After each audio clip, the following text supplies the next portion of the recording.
And as the media industry continues to modernize, I want to bring in Fortune's editor-in-chief and chief content officer, Alyson Shontell, with more. Alyson, welcome and congratulations. Thank you so much. It's great to have you here in person. Of course, I know you've been leading the helm as editor-in-chief at Fortune for several years now. And as we start 2025, what is on your radar? So I think everybody is looking at what's happening in DC. What's happening with Elon Musk there? What is Trump doing with these tariffs?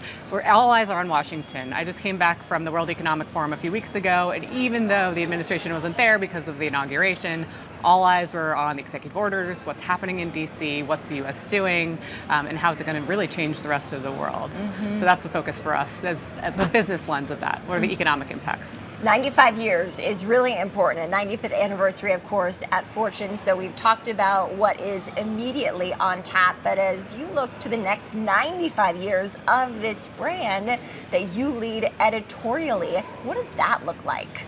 So 95 years, amazing for any company, let alone a media company. If you haven't heard, the media industry is very difficult. The entire time I've been in it, it's just been a sea of changes to the business model, the advent of the internet, social media, all these things. And so the keys for us is keeping core to our mission, which has really been the same since it was founded. It was to document businesses without fear or favor. We're not doing it to puff anybody up, but we're doing it because business transforms the entire world, all of society, for all of us. And if you don't understand it, then you're going to get left behind. So that's why we do what we do.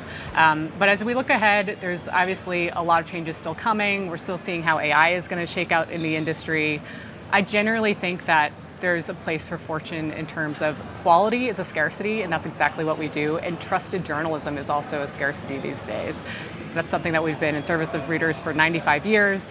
We're the company that documented the downfall of Enron. We created the term hedge fund. We used to edit Warren Buffett's shareholder letters. We created the Fortune 500 70 years ago. So we're rich with just deep quality journalism, and that's going to be the focus for the time to come. And with that expertise, that background, of course, that access as well, Alyson, what have you been hearing from leaders in terms of lessons that they are taking into consideration right now? So we had a CEO dinner at Davos, and we asked everybody, what is your thought for 2025 if you had to sum it up in 1 to 2 words? And most of the room said cautious optimism. They're looking, I think if you look at, there were 60 major elections all over the world last year, and most of the incumbents lost. The world is ready for change. They want to shake things up. There's a significant portion of the population, certainly here in the US, where the system hasn't been working for them. They feel left behind. They're ready to shake it up. So I think leaders are taking note. We still think capitalism is the best model for fixing a lot of problems. There's a lot that can be done to fix capitalism and make it better. And so the leaders on the ground, I think, are thinking through that lens of what do I need to be thinking about for my workforce, but how do I drive my business forward in these uncharted waters, and how do I kind of just maintain an optimistic lens despite not really knowing what's around the corner? Yeah, so to that end, Alyson, I know Fortune recently released its most admired companies list. What went into this, and which companies top the list? So we've been doing this list for decades, and it's really a measure of what do your peers think about you. So it'd be like, Kristen, what do you think of all the other business journalism people out there?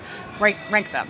So that's essentially what we do for these companies. And usually what nets out on top is a company that has great leadership, high performance, innovative products. So you see Apple just consistently over and over again at the top of this list. NVIDIA, before it was a household name, you can see it rising in the rankings. People have been really impressed by what Jensen has been doing there since the 90s for a very long time, but it was kind of simmering quietly among peer set in the Fortune 500, let alone not quite public yet. So the kind of Walmart, the companies that stand the test of time with great products, great leadership, great performance. And how are you finding that these companies are leaning into technology these days? I mean, AI is certainly the buzzword. I think everyone feels like they need to adopt it, or at least say they're adopting it. We're still yet to see a lot of companies creating real efficiencies with it. I think some are on the right track and some are not, but the ones that have really embraced it, or it's just core to their DNA, like an Apple or a Google, I think we're seeing this performance is better. Alyson Shontell, she's Fortune's editor-in-chief and chief content officer. Such a pleasure to have you in studio. Pleasure. Thank you. Thank you, Kristen. Congratulations to you and, of course, to Fortune.